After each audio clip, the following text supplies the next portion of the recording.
રાજકોટ જિલ્લા અને તાલુકાની આંગણવાડી બહેનોએ પોતાની પડતર માંગણીઓને લઈને સરકાર સામે મોરચો માંડ્યો છે.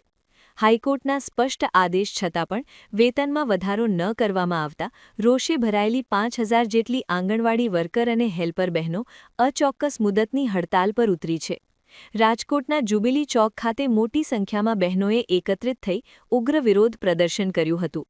બહેનોનો આક્ષેપ છે કે મોંઘવારીના સમયમાં તેઓને પૂરતું વેતન આપવામાં આવતું નથી અને જૂના મોબાઈલ ફોન હોવાથી ઓનલાઈન કામગીરીમાં ભારે મુશ્કેલી પડી રહી છે. આંગણવાડીઓને તાળાબંધી કરીને બહેનોએ સ્માર્ટ મોબાઈલ અને પગાર વધારાની મુખ્ય માંગણીઓ દોહરાવી છે. જો આગામી દિવસોમાં સરકાર દ્વારા કોઈ હકારાત્મક નિર્ણય લેવામાં નહીં આવે તો આ આંદોલન વધુ તેજ બનાવવાની ચીમકી પણ આંગણવાડી બહેનો દ્વારા આપવામાં આવી છે.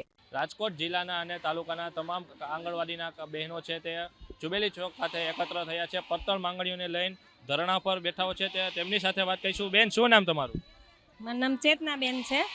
આંગણવાડી વર્કર છું, જિલ્લામાં ઉપપ્રમુખ છું. ખાસ તો ગઈકાલથી તમે ધરણા પર બેઠા છો. તો તમારી પડતર માંગણીઓ છે? અમારી તો 12 જેટલી માંગણી છે. એક તો મોબાઈલનો છે, પહેલો પ્રશ્ન મોબાઈલનો છે. બીજો પ્રશ્ન હાઈકોર્ટે જે મંજૂર નથી કે હાઈકોર્ટે ચુકાદો આપેલો છે પગાર વધારાનો, એ પગાર વધારો અમને આપે. બીજા નંબરમાં જે બિલો પડતર હોય છે એ બિલો સમયસર આપે. અને જે સરકાર મોંઘવારી બધાને લાગુ કરે છે તો એ અમને મોંઘવારી એ પણ અમને સમયસર અપાવે. અને અમે અમારા ઘરના ખર્ચ કરીને અમે અત્યારે મોબાઈલમાં સરકારની યોજનાઓને પૂર્ણ કરી છે.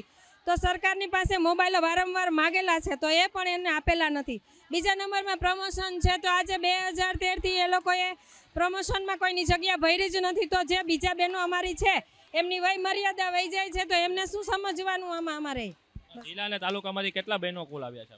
5,000. હવે શું તમારી સરકાર પાસે શું માંગ છે? અમારી સરકાર પાસે આજ માંગ છે કે અમને હાઈકોર્ટનો ચુકાદો છે એ પગાર ચૂકવે અને મોબાઈલ સારી ક્વોલિટીના મોબાઈલ આપે. શું નામ બેન? મારું નામ પંડ્યા હર્ષુતા છે. ધોરાજી તાલુકામાંથી આવું છું. અમારી માંગ એટલી જ છે કે અમારો પગાર વધારે અને સારી ક્વોલિટીના મોબાઈલ આપે. હું અત્યારે હાલની તકે અમે કામ કરીએ છીએ અમારા પોતાના મોબાઈલમાં કરીએ છીએ. હાલતા ને ચાલતા એટલી એપો આમાં ડાઉનલોડ કરવી પડે છે કે એની કોઈ સીમા જ નથી રહેતી. અને અમારા મોબાઈલમાં નવી નવીન આવી જ રાખે છે કામગીરી. તો અમારે રજિસ્ટરે નિભાવવાના અને મોબાઈલ કામગીરી ઓફલાઈન ઓનલાઈન બે કામગીરી નિભાવવી પડે. સરકારને એક જ અમારી સૂચના છે કે અમારો હાઈકોર્ટનો ચુકાદો છે તો અમારો પગાર 24,800 આપો અને સારી ક્વોલિટીના મોબાઈલ આપો. જે રીતના આંગણવાડીની બહેનો કહી રહ્યા છે કે અમને અમારી માંગ નહીં સંતોષાય તો આગામી દિવસોમાં ચીમકી પણ ઉચ્ચારવામાં આવી છે. કેમેરામેન આકાશ ભટ્ટ સાથે કરણ જોગલ, અબતક ચેનલ, રાજકોટ.